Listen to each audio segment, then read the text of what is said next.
Com cada vez mais frequência, a gente tá vendo obras de 15, 20 anos atrás ganharem anime de novo. Afinal, todas essas histórias ficaram populares por um motivo, e boa parte do público atual, porque o nicho cresceu bastante de uns anos pra cá, é um público novo que não conhece ou às vezes conhece e não liga pra essas obras. No entanto, nem todos os animes populares dessa época ganharam remake, alguns simplesmente só estão ganhando continuação. E esse é o caso do anime que a gente vai falar hoje. Kuroshitsuji, ou Black Butler em inglês, é uma história fundamentalmente de drama e de mistério que se passa num mundo com temática de fantasia, num período histórico que retrata a era vitoriana da Europa. E a história gira majoritariamente em torno do protagonista Ciel Phantom Hive, um jovem órfão e nobre daquela época que comeu o pão que o diabo amassou e acabou fazendo pacto com esse demônio chamado Sebastian, um personagem extremamente carismático, aquele estereótipo de mordomo impecável que consegue fazer praticamente qualquer coisa com perfeição, sem perder a educação e o requinte que um mordomo precisa ter com seu patrão. A história se resume basicamente ao Ciel, ao Sebastian e a outros personagens que são aliados do Ciel, resolvendo os diversos casos sobrenaturais que estão ameaçando o povo de Londres. Casos tão difíceis que a maioria dos subordinados da rainha nem pensaria em tentar solucionar, eles não conseguiriam solucionar. Vale dizer que o Ciel é um personagem muito 880 pra muita gente, porque ele é novinho, ele é extremamente prepotente, ele não é aquele cara que pode tudo, sabe tudo e consegue fazer tudo. Não, ele é um personagem inteligente, mas ele é um personagem extremamente prepotente. Ele é um personagem que ele não joga limpo, ele faz de tudo pra conseguir alcançar os objetivos, tem muita gente que gosta, tem muita gente que detesta, e principalmente, ele não é bom nos esportes, ele não sabe lutar, ele não consegue se defender de muitas das situações muito complicadas que acabam acontecendo ao longo desses casos. Só que ao mesmo tempo, ele tem várias pessoas que prezam por ele, então ele tem amigos muito importantes, com muita influência, ele tem esse amigo que é praticamente um príncipe da Índia, que ele é super rico, ele tá cheio de contatos, e ele tem os criados da casa dele, em especial o Sebastian. É o Sebastian que deixa o Ciel seguro a maior parte das situações, é o Sebastian que consegue resolver a maior parte das coisas nos momentos que eles empacam, e é o Sebastian que consegue proteger o Ciel dessas entidades malucas que eles vira e mexe encontram. Não à toa, a interação do Sebastian com o Ciel acaba sendo o que mais vende essa história num primeiro momento. Tanto no anime quanto no mangá, você sente que a história ela tá se passando de uma maneira mais episódica num primeiro momento. A principal diferença do anime pro mangá é que o anime não tentou ser muito fiel ao mangá na primeira temporada, e ele não foi nada fiel ao mangá na segunda temporada. O primeiro episódio da primeira temporada, ele não é 100% fiel ao mangá. Eles colocaram coisas originais ali no meio do episódio. Em seguida, do episódio 2 ao episódio 6, eles adaptam bonitinho, 100% fiel ao original. Só que do episódio 7 ao episódio 12, eles encaixaram um arco inteiro que não existia no mangá. E depois do episódio 13 ao episódio 15, eles voltam a adaptar bonitinho. E do episódio 16 até o final da primeira temporada, é tudo original. E aí algumas pessoas, isso é uma minoria, tá? Tem o argumento do seguinte: São mídias diferentes, então tá tudo bem eles mudarem o original. eu concordo com essa afirmação desde que a execução seja decente, porque vira e mexe, os animes acabam alterando o original ao longo da adaptação, ou por necessidade ou simplesmente por uma preferência do diretor, a pedido da produtora. Você tem vários motivos diferentes pra isso acontecer, mas quando é mal executado, fica totalmente furado. E é o que acontece nessa primeira temporada de Kuroshitsuji. De um arco pro outro, você fica perdido, e as coisas parecem que vão ficando malucas, porque foi mal feito. E aí você ainda tem outro problema, que é a segunda temporada. Uma temporada inteirinha que ela não deveria existir, porque não tem nada a ver com a história do mangá. Só que aí, 4 anos depois da segunda temporada, eles lançaram o Book of Cycles. E aí sim, eles começaram a adaptar bonitinho a risca. Então, pra ninguém ficar perdido com relação à ordem pra assistir Kuroshitsuji, você começa pela primeira temporada, você pode pular esses episódios que eu tô mostrando aqui na tela pra vocês, porque eles não são importantes pro entendimento geral da história. Aí depois você pula a segunda temporada inteira, porque é uma temporada inútil, e vai pro Book of Cycles. Aí você pode assistir bonitinho até você chegar no Book of Murder. Depois do Book of Murder, você passa pro Book of Atlantic, que até então tinha sido o último que lançou. E aí você começa a quarta temporada. Uma temporada muito interessante, que tá mostrando o arco da escola. Não é uma escola à la Harry Potter, mas é uma escola típica da era vitoriana, então eles têm costumes e tradições super interessantes. Você tem um jogo de cricket que é muito mais legal do que muitas pessoas podem imaginar nesse primeiro momento, porque pra maioria dos brasileiros, até onde eu sei, cricket é um bagulho pra velho, mas não é verdade. É um esporte legal, se você conhece um pouco melhor a respeito. Nessa quarta temporada, o vilão que apareceu na primeira temporada, no Book of Atlantic, é uma grande pedra no sapato, tanto pro Sebastian quanto pro Ciel nesse primeiro momento. Acaba voltando com tudo. Boa parte das coisas que estão acontecendo tem a ver com esse cara. Eu não vou dizer o porquê, porque eu quero que vocês assistam. Mas enfim, muitas pessoas podem acabar pensando nesse primeiro momento da primeira temporada que é yaoi. E não é verdade. Eles não têm uma relação nesse sentido. O Ciel, ele tem uma relação romântica com essa menina loirinha aqui. De novo, voltamos pra aquela história. Não é porque duas personagens do sexo feminino que são bonitas, como no caso de Hibiki, elas se relacionam de uma forma mais íntima, que tem um viés romântico na história, que vai ter um Yuri, ou que é Yuri bait. Isso não acontece assim.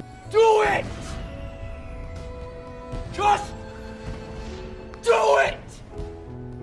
Da mesma forma que as pessoas que associam isso pra dois caras bonitos tendo uma relação mais íntima, independentemente do tipo de relacionamento que eles têm, vocês entenderam. As pessoas, elas deixam de assistir boas histórias com bons personagens por causa desse tipo de preconceito bobo. Viado é o que você é. Viadão. Viado tu és. E aí, desabafo feito, a única desilusão que eu tive com relação a esse anime foi porque eu acho que seria muito mais apropriado eles voltarem a passar o anime do zero com um bom remake. Como eles estão fazendo com Bartender, por exemplo, ou como eles fizeram com Samurai X, ou como eles estão fazendo com Spice and Wolf, pra trazer o público novo pra obra mesmo. Primeiro porque já tira essa confusão de filler que eu falei anteriormente, e depois porque a maneira como se fazia anime naquela época era muito diferente da maneira como se faz anime hoje. Tanto que a maioria das pessoas que tem um gosto diferente da maioria das pessoas que assistem anime atualmente, são pessoas que das duas uma, ou tem a minha faixa etária de idade, mais ou menos, que é de 20 anos pra cima, e olha que o pessoal de 20 anos já é um negócio um pouquinho mais misturado, ou se não, são pessoas que, como eu, assistem animes há mais ou menos 20 anos, 10 anos, 15 anos, whatever, seguindo o modelo da primeira e da segunda temporada de Kuroshitsuji. A gente não tinha outras coisas. Isso que a gente só tá falando de animação, de forma geral. Eu não falei de direção, eu não falei de trilha sonora, eu não falei de outros elementos, também foram mudando gradualmente com o passar dos anos. E por mais que eu tenha dito pra vocês anteriormente que o público novo, que não conhecia Kuroshitsuji, ou que ainda não parou pra ver Kuroshitsuji, talvez não goste da primeira temporada, porque a segunda é pulável, de verdade sugiro que vocês pulem a segunda temporada. A história é muito boa, a narrativa é muito bem feita, os personagens são muito bem construídos, a interação deles é muito divertida de acompanhar, você tem mistérios bem feitos, e você também tem um drama muito bacana. A cada nova temporada, parece que eles receberam um upgrade de estúdio. A primeira temporada foi com um estúdio bem medíocre, a segunda temporada seguiu esse mesmo estúdio, só que ela é pulável, então não importa. Aí depois você vai pra terceira temporada, que já foi feita pela A1 Pictures, que é um estúdio muito decente, é o estúdio Sword Art Online. E até o presente momento, eles estão adaptando pela Cloverworks. Então, até o momento, a gente consegue perceber uma melhora gradual na produção do anime. Não só porque ficou mais fácil fazer anime, com melhora tecnológica e tudo mais, mas também por conta da qualidade das equipes que estão produzindo. Eu não sei exatamente qual que vai ser o alcance desse vídeo, até porque esse vídeo não tá sendo roteirizado. É um fluxo livre de pensamento que eu tô trazendo pra vocês. Eu queria de verdade que vocês assistissem esse anime, eu queria falar de coração pra vocês. A partir do momento que a gente roteiriza, o vídeo ele fica mais suscetível ao sucesso, porque eu consigo fazer gatilhos, né, pra pessoa se manter assistindo, mas eu não falo com tanta naturalidade. Isso aqui é como se fosse um live stream, onde eu tô batendo um papo franco com vocês. Não me levem a mal se parecer diferente dos demais vídeos que eu trago aqui pra vocês nesse quadro de review. Inclusive, caso vocês tenham gostado desse vídeo e ainda não conheçam o canal, dá uma olhada na página do canal, assiste um vídeo ou outro, vê se esse canal realmente faz sentido pra você. Se fizer, aí sim você se inscreve, eu vou ficar muito feliz em te ter aqui com a gente nessa jornada muito bacana que a gente tá tendo. Acho que eu já falei mais do que eu deveria, muito mais do que eu deveria. Então, é isso, gente. Eu vou ficando por aqui. A gente se vê no próximo vídeo.